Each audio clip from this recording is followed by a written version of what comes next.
The nation's commercial capital. This is the news at 10, live from Channels Television. Reporting tonight, Ijoma Oyato. Hello and welcome. Tonight, landslide claims at least 7 lives across River State following hours of downpour.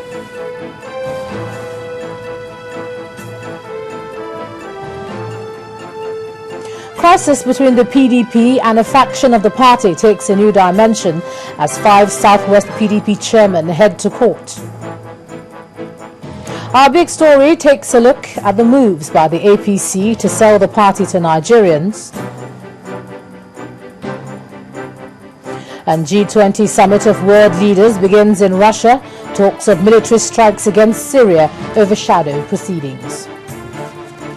And on business news tonight, Minister of Agriculture solicits adequate financing for farmers in the country. On sports news tonight, Atlantic Conference side Union Bank secures second win to remain the only unbeaten team in the DStv Premier Basketball League playoffs.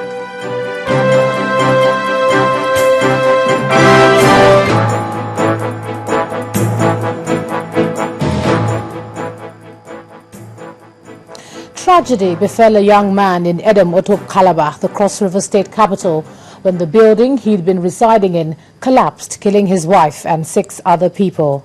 Eyewitnesses said 9 people had been in the building when it collapsed. 3 others survived with varying degrees of injury, while 6 dead bodies were evacuated. A baby, believed to be barely 6 months old, was said to have survived the incident. All the injured are receiving treatment in the state's general hospital.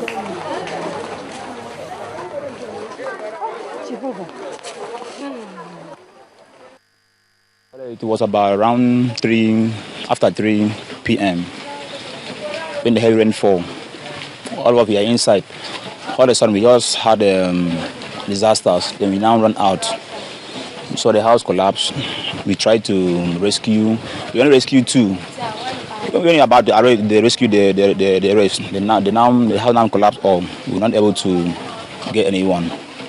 So during that process, we called nearby neighbors, we followed around, look for shovel and digger to excavate the whole place before we now get the 6 dead bodies. As the rain was falling, the erosion now started entering our house. So we now say we should pack some things out. As we were packing, the erosion now go and dig up one palm tree, and others coconut tree come and lay on our house, and our house collapsed. Everybody there was inside the house, so people in that area started digging all the sand to remove. Even me, I was there also. They dig the sand to remove me.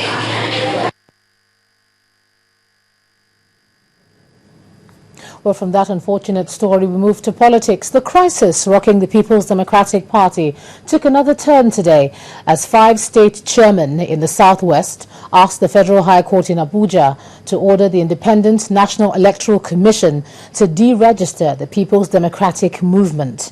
The state chairmen of the PDP in Lagos, Ogun, Ondo, Osun and Oyo states want the court to determine whether, by the Constitution of the Federal Republic of Nigeria as amended and the Electoral Act 2010, INEC can validly register PDM as a political party when the purpose for which such registration was sought was to destabilize the PDP.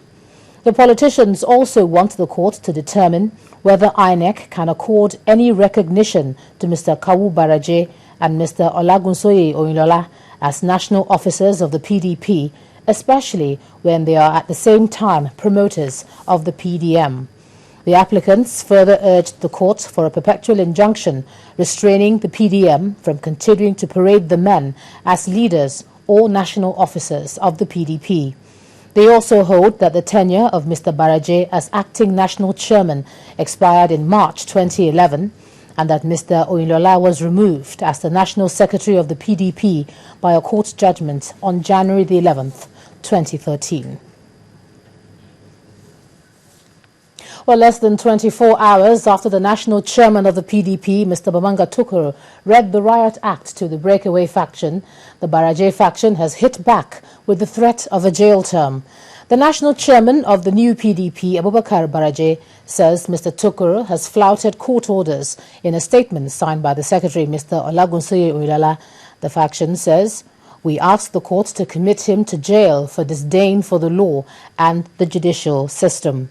Mr. Oyinlola says Mr. Tukur, by his utterances, is in clear contempt of the orders of the Lagos High Court, which has asked both sides to maintain status quo.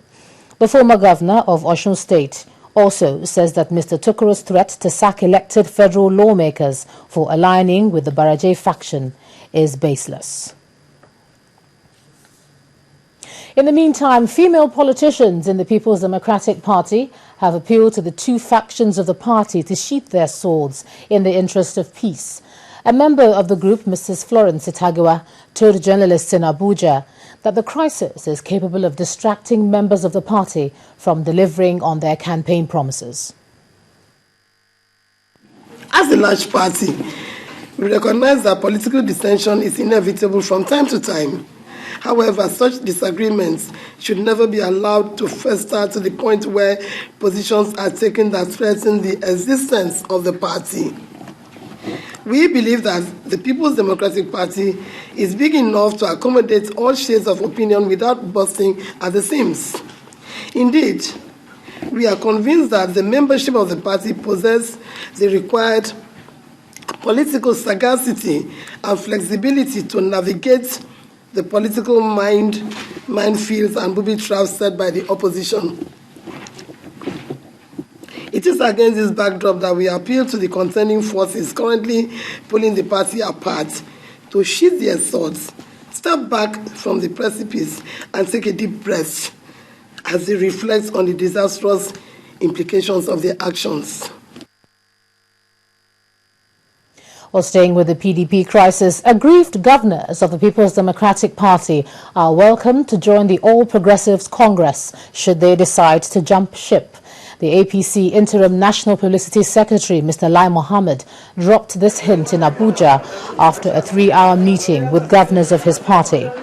Briefing journalists on the outcome of that meeting, Mr. Mohammed, however, denied insinuations that the All Progressive Congress is behind the crisis rocking the PDP. There have been insinuations by PDP that actually those dissenting governors are modes within the PDP and that they're acting out the script of APC. This is grossly unfair. We didn't start their problem. However, we would with very open arms welcome those governors if they choose to come to us. Because we've noticed that PDP is unable to manage its own success. And we are going to demonstrate to the world how we can put men who have this kind of experience and competence to optimum use for Nigeria.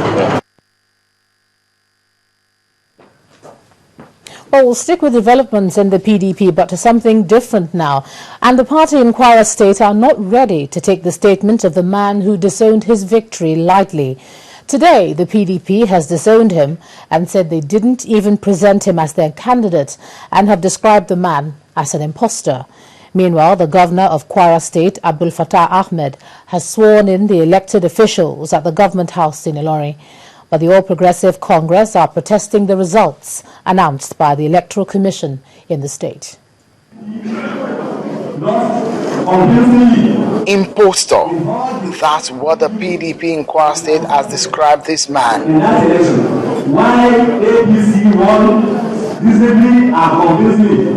Afolabi Olawale, the man who claims he was a councillorship candidate of the PDP.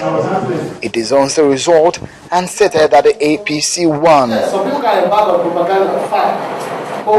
This time around, the party he claims he belongs to has now disowned him.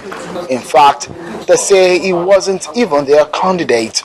After 2 years, in the last 2 years, he defected to ACN.